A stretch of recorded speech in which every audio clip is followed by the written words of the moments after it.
So what I think is so cool when we think about our first knives is it takes us back to kind of this place in time. And more so than just the knives themselves are the stories that surround it, you know. The other thing that I started thinking about when I was thinking about my first knife is the realization that there's a lot of different firsts in your life, and the knives go along with that.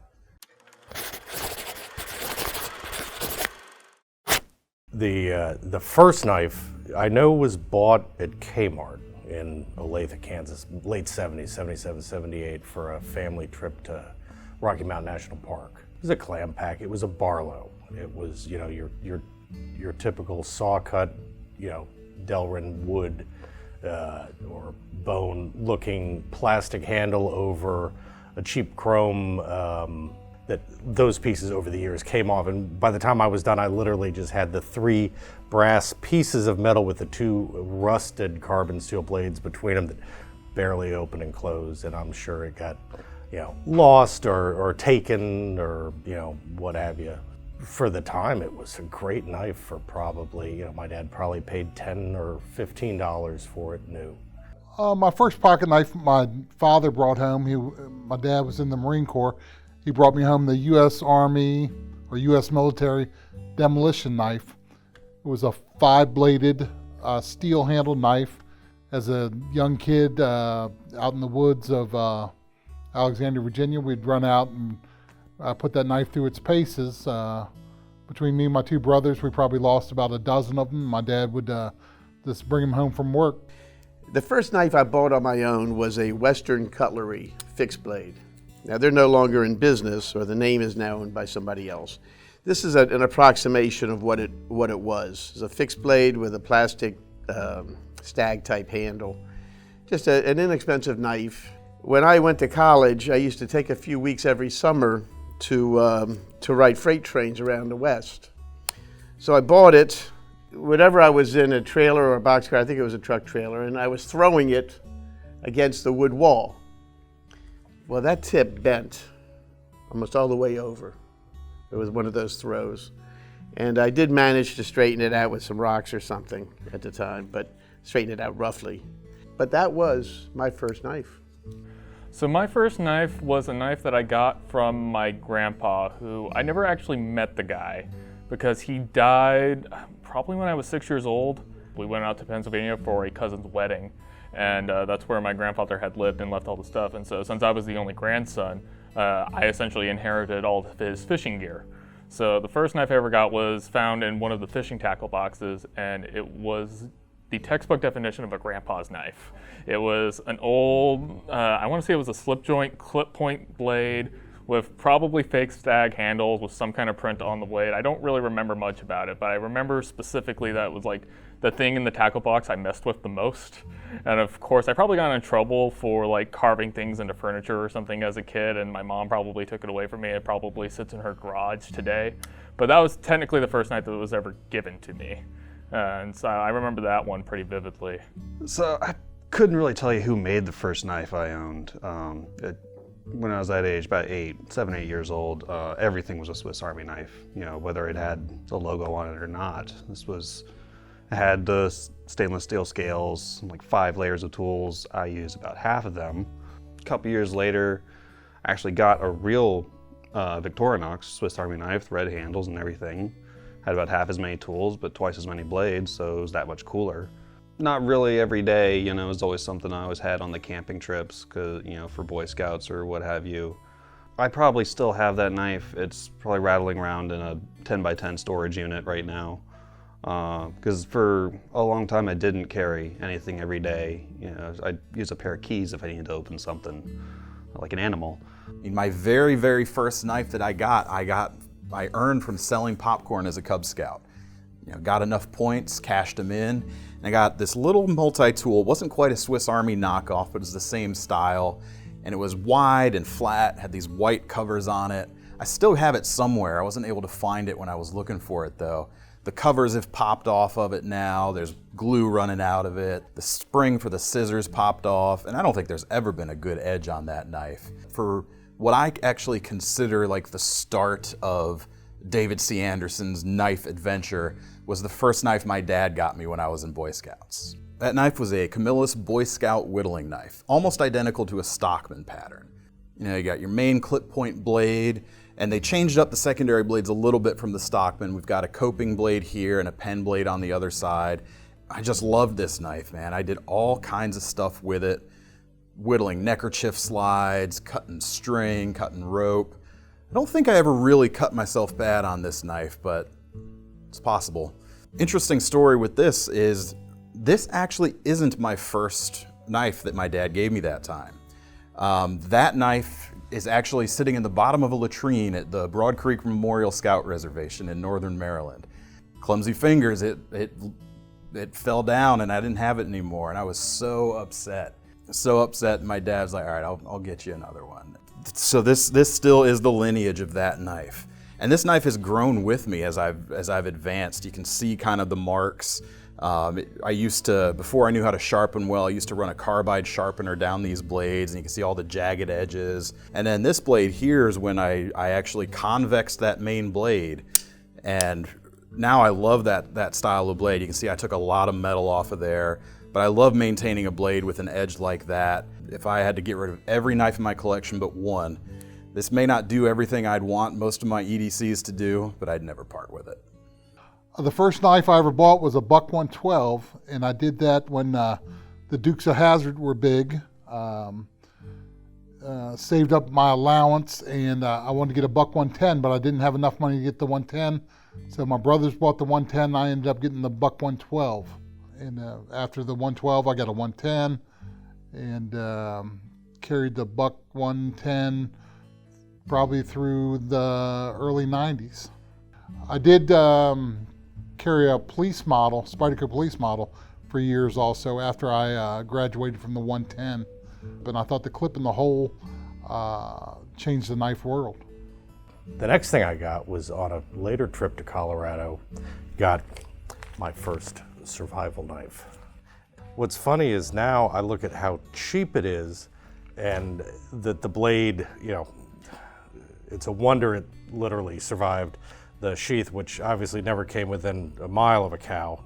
The best thing on it, the thing that probably I'm most glad about keeping it, these split rings, you can't find a decent quality split ring anymore. These are, I'm gonna probably take it off, put it on my car keys. But you know, every kid wanted one of these, and it wasn't Rambo, it was something before that, you know, the survival kit and the compass, and boy, we just thought we were cool.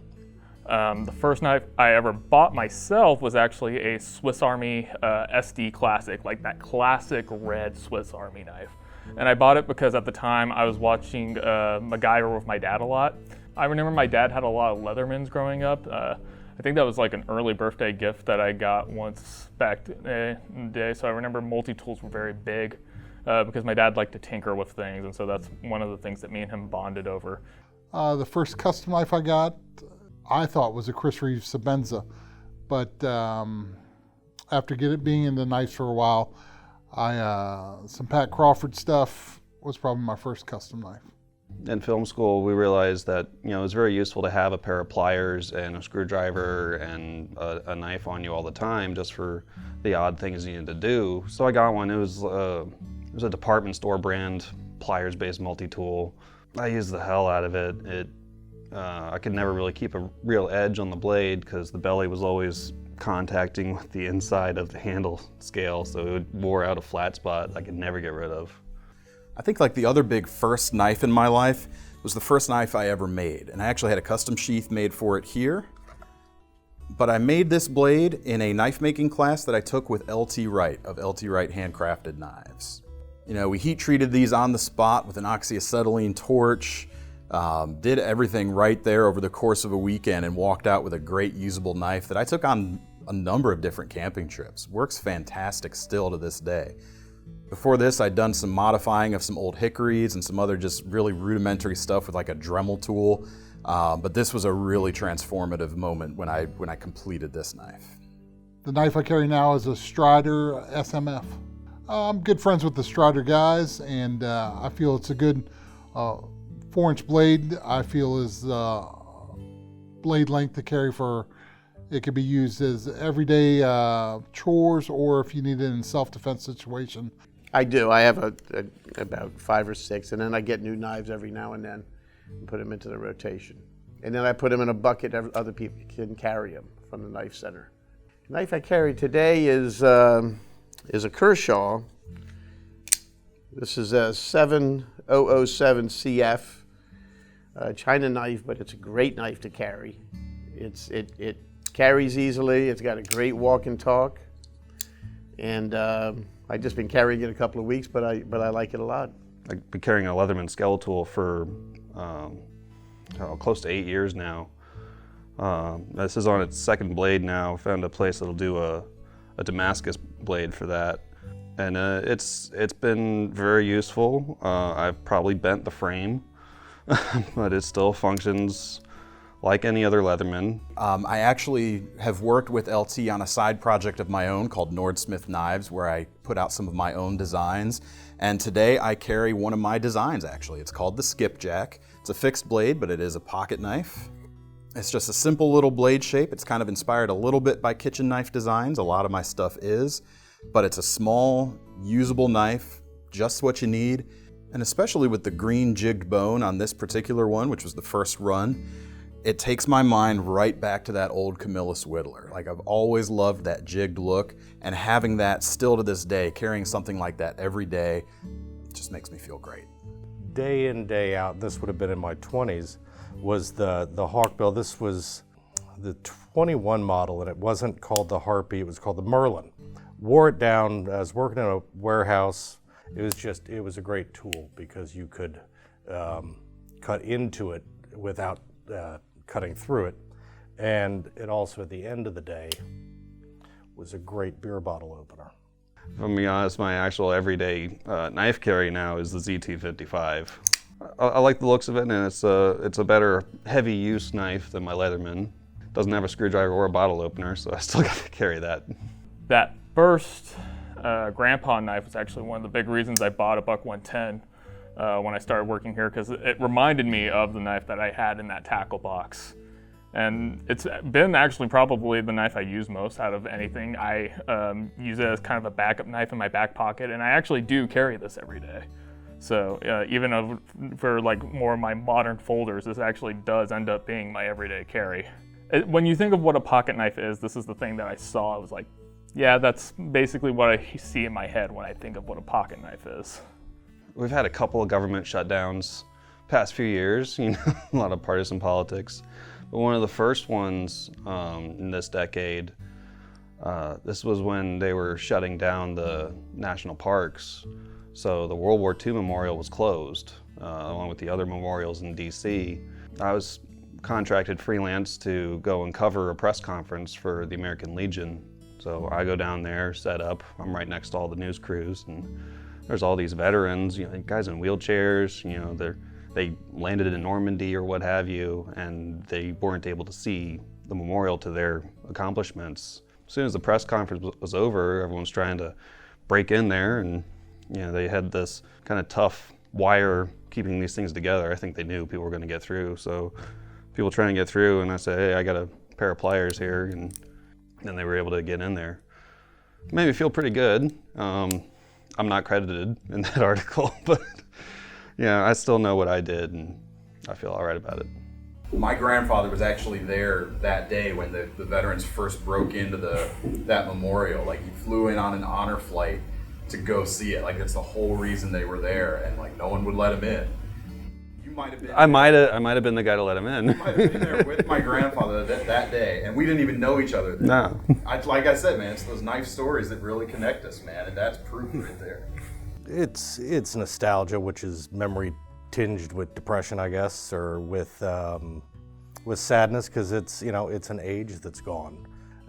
Being that age and being allowed to have a knife and being allowed to just go play, and that your mother would think nothing of you headed off with a knife that big at probably age 10 or so, going off to play in the woods. I think the thing that I feel most when I think back to that first knife that was in the tackle box was kind of, lost time mostly. It was one of those things where, I inherited it from a man I never actually met, and it was one of those things, I knew this knife probably had a lot of stories.